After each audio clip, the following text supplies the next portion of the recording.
পাঠ আলোচনা ছিল। আমার ভাইরা চাইছেন না, কারণ ডাক্তারের বারণ আছে, এখন যেন আমি কোনোরকম অতিরিক্ত পরিশ্রম না করি, শুধু ডাক্তারের থাকবে বলে কিছু থাকবে। ডাক্তার যদি বারণই না করে তাহলে ডাক্তার করে, আর রোগী যদি ডাক্তারের বারণ শোনে তাহলে সে রোগী হয়ে যাবে, আর সুস্থ তো কখনো হবে। আমি ভাবলাম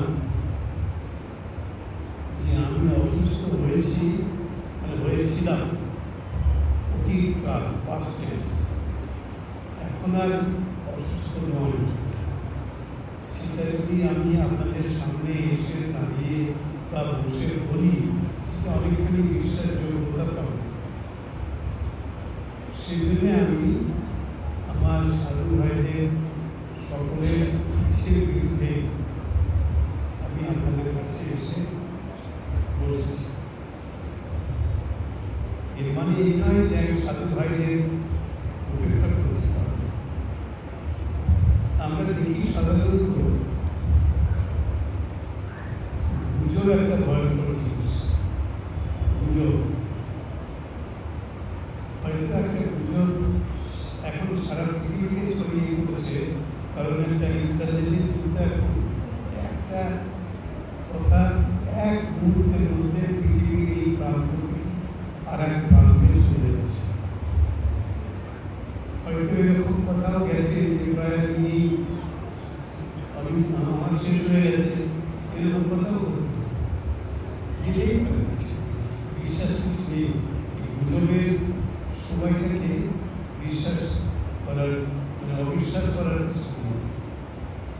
আমি গুরু ভাইদের আন্তরিক ইচ্ছাটাকে সম্মান করতে আজকে পারলাম,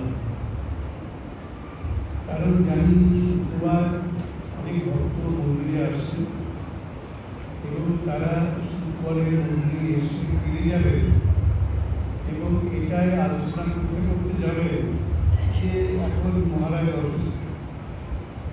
কিন্তু আমি যে অসুস্থ ছিলাম, কিন্তু এখন যে অসুস্থ নই সেটাও প্রমাণ করার দরকার আছে।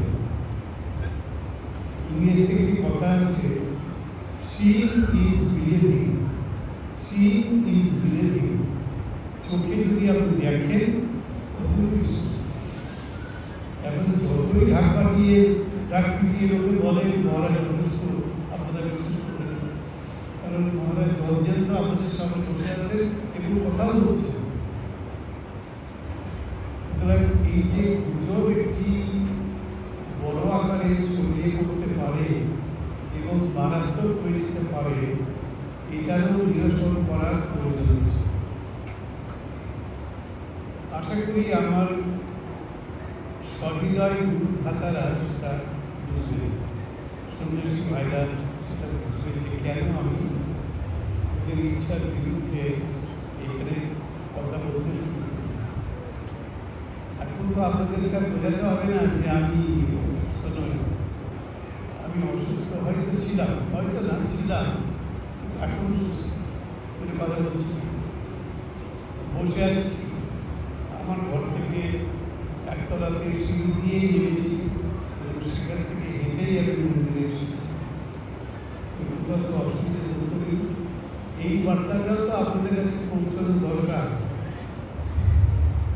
সেই জন্যই আমি বলতে পারেন জোর করে এসেছি। বেশি কথা বলবো না, ওদেরও তো সম্মান আছে একটা।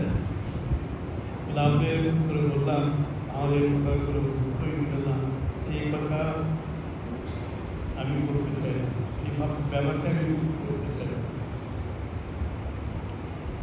আমি সবাইকে বলছি, আজকে শুক্রবারের দিন আমাদের দেশের জাতীয় ছুটি।